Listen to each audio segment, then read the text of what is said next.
Hello everyone and good evening. I'm Don Arleth and you're watching World News Tonight, coming to you live from Warsaw. Donald Trump has hinted at a possible change in the U.S. approach to supplying offensive weapons to Ukraine. This comes as Russia launched a barrage of nearly 600 drones and 40 missiles against Ukrainian cities overnight. We'll have more on that in just a moment, but first, let's take a look at some of the other headlines. Poland issues protest letter to Russia over a drone that exploded after entering Polish airspace. Suspect in 2022 Nord Stream blast detained in Italy. Serbian journalists protest violence targeting media amid unrest. We start off tonight with a surprising assessment from an unlikely figure on why the Western strategy for Ukraine to win the war based only on defense was doomed from the very beginning. It is very hard, if not impossible, without attacking an invader's country, U.S. President Donald Trump wrote in one of his latest posts on social media. Now let's go to Oz Chatterjee in Kyiv for the latest. Good evening, Oz. So what's the reaction in Ukraine to this latest post by Donald Trump? Well, this tweet will certainly, or Truth Social post rather, which will certainly be greeted warmly here in Kyiv. If I can cast your minds back to the end of the Biden administration, there was this long-running push from Kyiv towards Washington to convince the Biden administration to allow Ukraine to target Russian forces deeper inside Russian lines using Western-provided munitions. It's important to note that Ukraine has been targeting inside Russia for a couple of years now, more than that, using their own domestically supplied ammunition and weapons. It's also reported today that Ukraine is getting cruise missiles, its own domestically produced cruise missiles on board soon. So these are things that the Ukrainians will be certainly pleased to hear from Donald Trump. Let's take a quick look at what he actually said. It is very hard, if not impossible, to win a war without attacking an invader's country. It's like a great team in sports that has a fantastic defense, but is not allowed to play offense. There is no chance of winning. It is like that with Ukraine and Russia. Now, Ukraine has been here before with Donald Trump's statements posted on social media, so they will wait for official policy announcements rather than tweets to take their general cue on changes in U.S. policy. Absolutely, Oz. Now, in another development, a Ukrainian national who's wanted in Germany for blowing up the Nord Stream pipelines was arrested in Italy.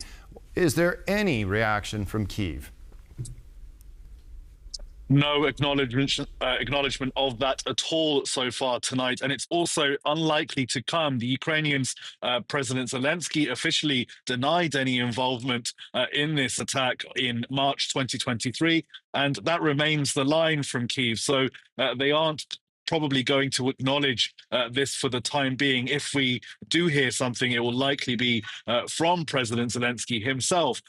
We do understand from reporting in Germany, from Der Spiegel, the German news magazine, that they suspect that Ukrainian special forces were involved in the attack. Now, the German Federal Prosecutor's Office has already issued a previous arrest warrant for someone called Volodymyr Z, and Serhiy K is the name of the person that has been arrested in Italy, in the Rimini region, under a European arrest warrant by Italian police. Now, it's unclear when or how the process of being extradited from Italy to Germany will begin for this individual who is a Ukrainian national, but definitely no response from Kyiv on that so far tonight.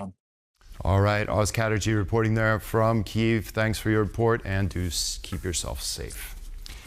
One person was killed and more than 20 were wounded in Russia's latest air attack against Ukrainian cities. A U.S.-owned electronics plant in western Ukraine's Zakarpattia region was hit in what was one of the only attacks against Ukraine's southwestern borders. Our correspondent Alex Cardier accompanied a Ukrainian air defense patrol in the Black Sea and has more on the story.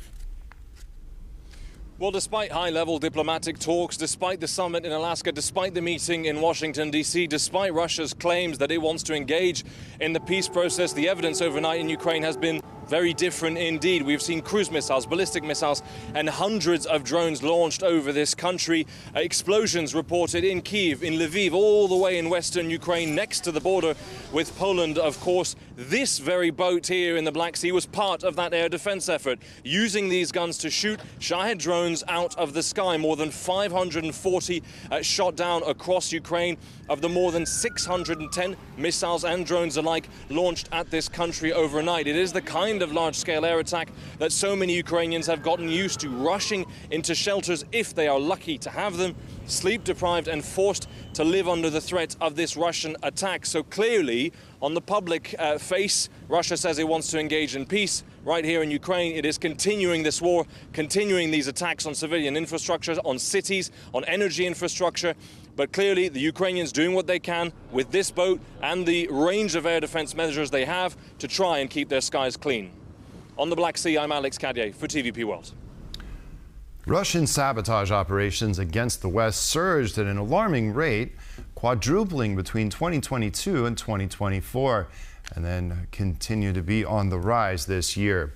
Russian drones are still breaching NATO airspace, with the latest incident occurring in Poland. The question now is, how far is Moscow willing to go before the West strikes back? Our defense correspondent Zuzana Jurek has the details in this report. The night of August 20th, when a suspected Shahed-type drone exploded over the Polish territory, igniting the sky in the eastern town of Oshiny.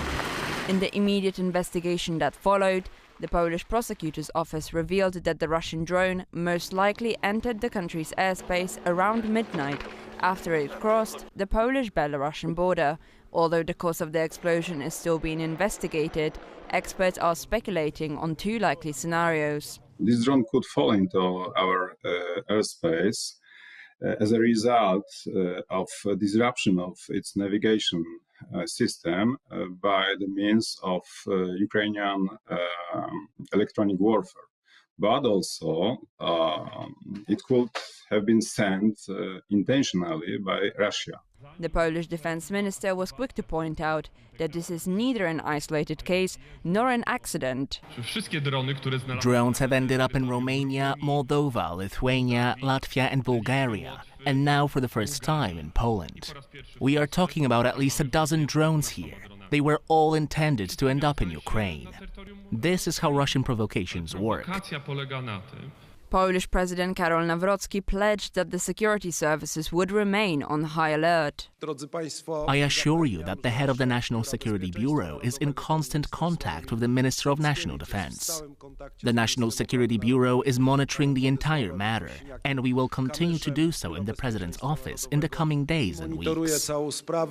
In response to the incident, Poland's Ministry of Foreign Affairs gave a letter of protest to the Russian embassy, in which Poland demands that Russia explain this incident and cease such provocative actions. According to the Ministry of Foreign Affairs, such incidents undermine the credibility of the Russian Federation as a participant in any peace process or activities of the international community. With security officials also highlighting that the perceived provocation is most likely tied to diplomatic peace efforts to end the war in Ukraine. In modern hybrid warfare, it is typical to use such direct military action to achieve political goals, especially now when the peace process run by the Trump administration and coalition are willing. This latest incident comes at a time when international observers are calling out Russia for its record number of sabotage attempts against NATO countries, and Poland isn't the only eastern flank member where drones are an issue. On Thursday, Lithuania announced that it has established a no-fly zone near its border with Belarus until October 1st, in response to drones entering from there, most recently on July 28. NATO's eastern flank has moved to combat airspace violations, floating Baltic Drone War Initiative in February. The idea is to implement multi-layer counter-drone defenses, mobile and fixed anti-drone platforms to fortify the land and aerial borders of the eastern flank. The concept is still in its infancy. For TVP World, Zuzana Jurek. Now let's go to NATO's longest land border with Russia, as hybrid attacks originating from the Kremlin have exploded since the full-scale invasion of Ukraine. Finland, one of the newest members of the alliance, is not taking the threat posed by its neighbor lightly. Here's a report by our chief political correspondent, Aaron Dahman. I'm standing on Finnish territory, and just through this fence behind me is Russia. When officials refer to the eastern flank, when they refer to a potential attack from the Kremlin, this is what they are talking about. Finland joined NATO more than 2 years ago. It has the longest line of contact with Russia of any NATO member country, 1,300 kilometres. President Alexander Stubb said as much when European leaders met at the White House for Ukraine talks this week. Some of the international media might wonder, why is the president of Finland here? I think the reason is probably that we might come from a small country, but we have a long border with Russia, over 800 miles. And we, of course, have our own historical experience with Russia from World War II, the Winter War and the War of Continuation. The border between Finland and Russia is now closed, with authorities saying Moscow was using migrants to wage a hybrid war. That's part of the reason for this fence, not to defend a military operation, but to stop illegal crossings. By the end of next year, it will cover 200 kilometres of the border, targeting high-risk areas. But it also sends a message. This is about European security in practice, and about the continent responding to the Kremlin's threats. For TVP World, from the Finnish-Russian border, I'm Aaron Dahman. As Serbia enters its 10th month of relentless anti-government protests, a darker force has emerged, one not from the crowds, but from the state itself. Reports of police brutality are mounting, with shocking allegations of beatings and threats against student activists and journalists alike. Pavel Trzaskowski highlights his growing threats to anti-corruption protesters in Serbia. Amid the anti-government protests that have been ongoing in Serbia for 10 months, a new kind of opposition can now be heard on the streets. These people are opposing the student-led blockades, claiming they paralyze the lives of everyday people. The gathering is sending the message that people are fed up with blockades that prevent them from going to work and their children from going to school. These demonstrations, organized across Serbia, align with the country's president, Aleksandar Vučić, who has recently escalated his crackdown on student protesters. And this crackdown produced yet another group of demonstrators, those who oppose police brutality. These people gathered in Belgrade this week after student protester Nikolina Sindelic reported she was beaten and threatened with rape by the police. They kept us for several hours, during which everyone experienced psychological abuse. Unfortunately, one man and I got hit the hardest, as the commander of that unit brutally beat both him and me. He called us offensive names, told me I was a whore, and that he would rape me there in front of everyone, that I would regret trying to overthrow the state. But protesters are not the only targets of police brutality. The European Federation of Journalists has issued a statement calling on the Serbian authorities to curb what it says is the systematic persecution of journalists, which creates an environment in which physical attacks, death threats and harassment are not only tolerated but encouraged. It's clear that the Serbian authorities are actively involved in the brutal repression of journalists who are just trying to do their job. With our affiliates in Serbia, we document all these cases of violence. The perpetrators have been identified. They will be held to account. The increased police brutality comes as Vučić's government is clearly under pressure after 10 months of unabating protests. The fact that violence is now being used, I think, shows the level of desperation of the government. On Sunday, Vučić announced that the state will take more decisive action against the protesters within 3 to 4 days. At one point, you will see the full determination of the state of Serbia. And this vague deadline passes on Thursday. Pavel Trzaskowski for TVP World. Iranian President Masoud Pezeshkian and Armenian Prime Minister Nikol Pashinyan met in Yerevan for high-level talks focused on peace, regional stability, and strengthening bilateral ties. The visit comes at a sensitive time as Iran remains concerned about the U.S. brokered negotiations on a transit corridor involving Armenia and Azerbaijan. Diana Skaya reports on what is at stake for the Islamic Republic. A quick diplomatic move. Just days after Armenia signed a U.S.-brokered peace deal with Azerbaijan, Iran's President Masoud Pezeshkian landed in Yerevan, determined to maintain Tehran's influence in the South Caucasus. The new U.S.-brokered pact deal was meant to end decades of conflict, but also gives Washington exclusive rights to develop a new transit route, the so-called Trump route for international peace and prosperity. For the U.S. and Azerbaijan, it's a new gateway to Europe. For Iran, it's a threat. Tehran fears the corridor could sideline its own trade routes, weaken its crucial link with Armenia, and bring American influence closer to its border. Peace is impossible without closing the Karabakh issue. The Karabakh issue was indeed simply used by some forces as a tool to prevent Armenia's independence, sovereignty, the establishment and development of statehood. Pashinyan sought to reassure Tehran, stressing Armenia's control over the corridor while unveiling new bilateral projects.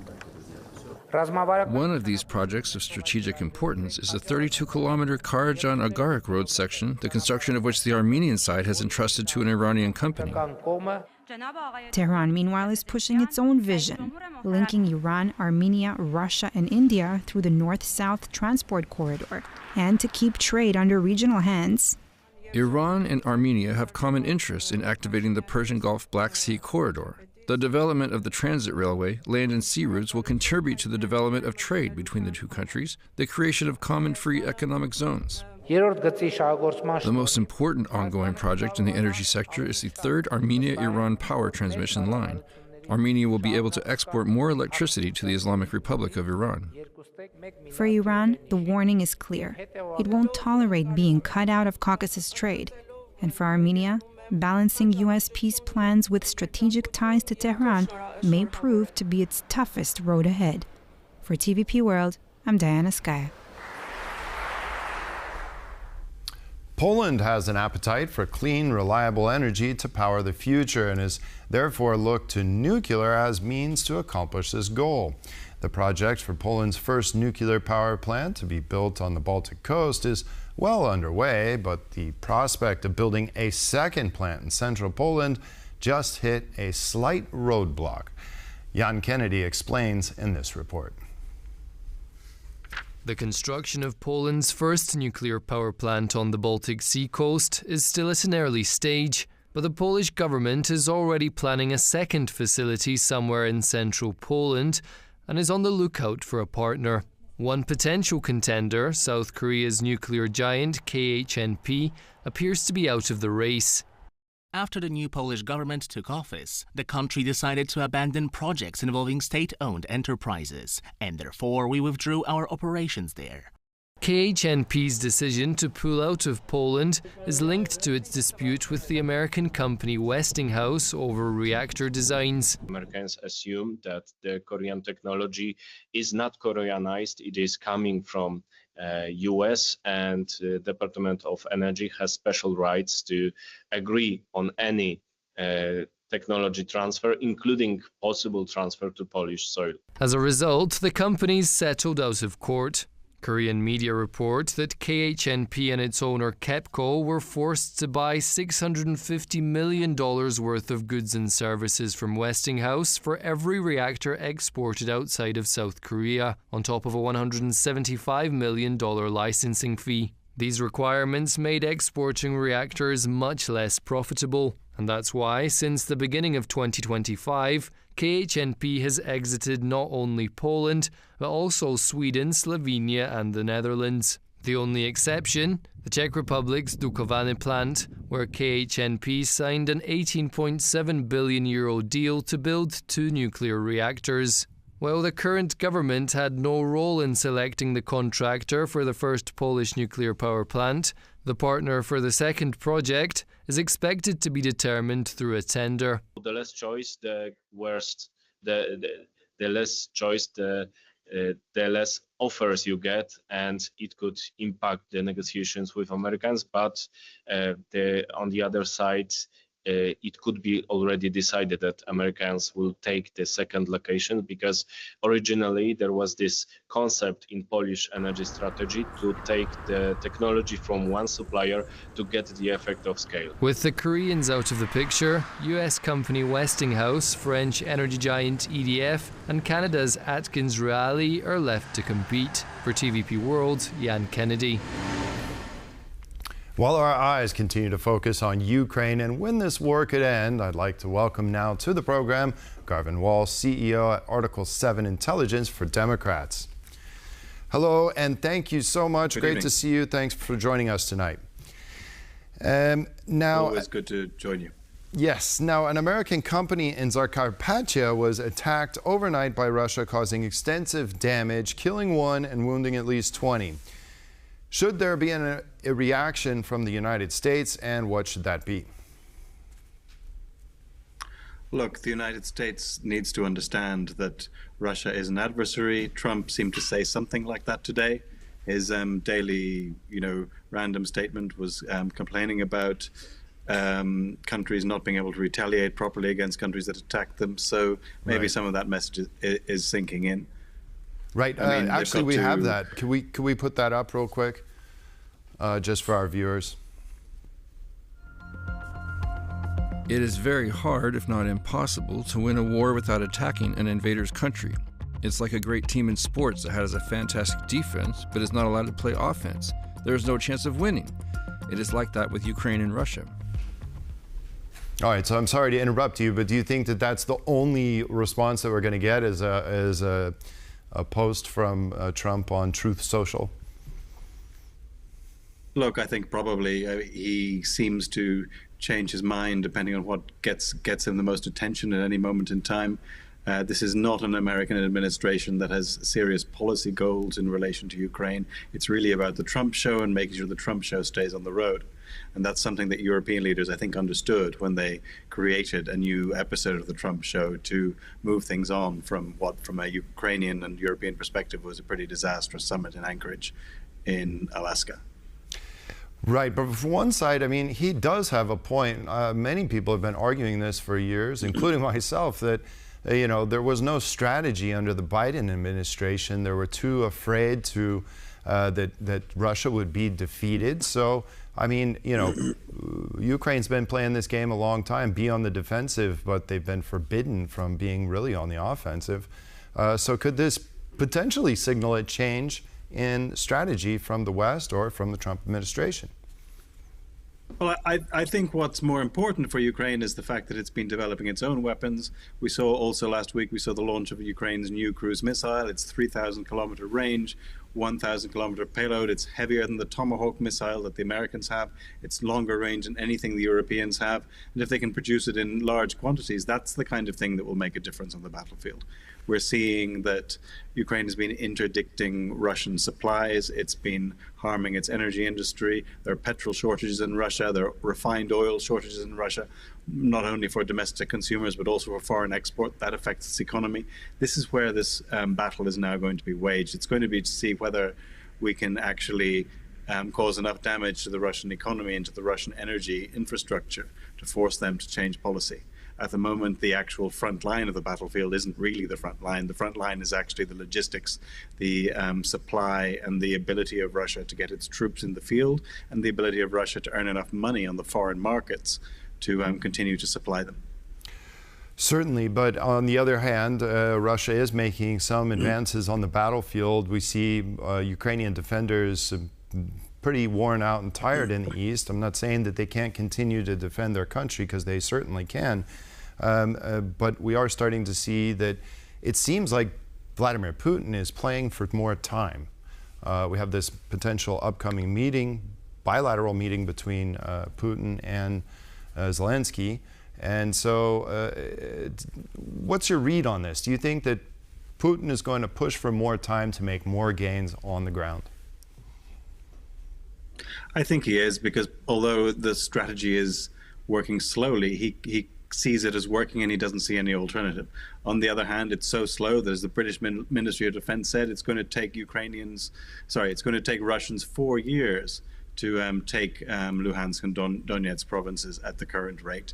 They haven't been able to advance. They're not able to move at scale. They have done some interesting things with drones, but they're not able to mass the forces for the kind of swift attack that you would expect in modern warfare. They're sending their troops in with new types of tactics, but continuously inferior equipment. And the more that Russia can be forced to limit its supply and forced to have its economy stretched further, the harder Russia is going to find this. Only when it becomes more difficult for Russia to continue this creeping advance are we going to see a change in incentive for Russia to actually offer something at the negotiating table. He didn't negotiate seriously in Alaska. He's not going to negotiate seriously if he meets Zelensky. He's like a robber who said that, I've taken $100 from you, and now if you give me 50 back, I'll give you 50 back. That's not any kind of reasonable deal that any Ukrainian president can accept. Now, back to Zakarpattia, why do you think this was? Do you think this was a big middle finger to Donald Trump? And, it just so happens that you have the largest Hungarian minority in that part of the country. So it seems odd why actually Putin would strike there. Yeah, I don't think we should add too much logic to the specific selection of targets that the Russians have. They send a lot of missiles in, a lot of them get intercepted. It's really a matter of luck to see which ones actually get through. In this case, these ones did get through, but it's they have their list of targets. They fire hundreds of missiles at them. Most of them get intercepted. It's not quite that they have a decision to target this particular factory this particular day. They'll have banks of targets. They'll see what gets through. It's not the kind of high precision signaling that you're suggesting. Russia doesn't have that capability. Ukraine's air defenses are too strong for that. Yes. Now, moving on, another fascinating story today was the arrest of Sergei K. in Italy, who is going to be extradited for blowing up the Nord Stream pipelines to Germany. On this story, is it more? Do we know that Ukraine and Ukraine intelligence is responsible for this? Many people are also thinking that the United States and potentially its intelligence services may have been responsible. It's always hard to tell with intelligence services operations. People can be working for several people. We can do a lot of speculation. The important thing is the Nord Stream pipeline was destroyed, is not operational, and that's got to be a good thing for the Ukrainian war effort. It's got to be a bad thing for Russia's attempts to bypass Central and Eastern Europe in its gas supplies. And overall, I think it's a good thing that that pipeline isn't working. I agree with you. How do you think Germany is going to pursue this case? Because some inconvenient details may come out. There are many inconvenient details about Germany's relationship with the Nord Stream program. I hope they do come out, and I hope we can finally have a proper accounting for the decades of corruption and capture of German energy policy by the Russian state that has occurred. Germany really needs to face up to this episode. And if these things do come out in the trial, I think that will help us all understand what serious mistakes Germany made in its energy policy and its geopolitics, and how these mistakes were mistakes that were also moral mistakes. They were serious corruption was involved, and it might be too much to hope that the people responsible will be brought to justice, but at least some of this can finally come out in public. Yes, and another recent development here in Poland is this Russian drone that flew into the country. It blew up. It caused minor damage to some buildings and no injuries or anything like that. But we see this vast uptick in hybrid attacks and these drones that are coming into NATO airspace. How should we respond to this continuing Russian threat? And I'll ask you to be brief because we're almost out of time. Yeah, I mean, I think we need to respond a bit cleverly and asymmetrically. So we could put in orders for the new Ukrainian cruise missile. We could station them in other places around Europe. We could continue to support the Ukrainian armed forces. Russia is trying to keep us off balance a bit. Again, they're sending lots of drones. They'll see which ones get through. They're not always tremendously accurate. Their hybrid pressure has been going on for at least the last 20 years. We have to continue being vigilant. But we have to learn that the best response to Russian tactics isn't always to do exactly what they're doing to us, but to do something different that hurts them where they have their weak points, and their weak points right now are economic. Definitely. All right, Garvin Walsh, CEO at Article 7 Intelligence for Democrats. Thank you so much for joining us tonight. Appreciate it. Thank you. Thank you so much for having me. And that concludes this edition of World News Tonight. Thank you all for watching. Have a wonderful evening, and we'll see you next time. Good night.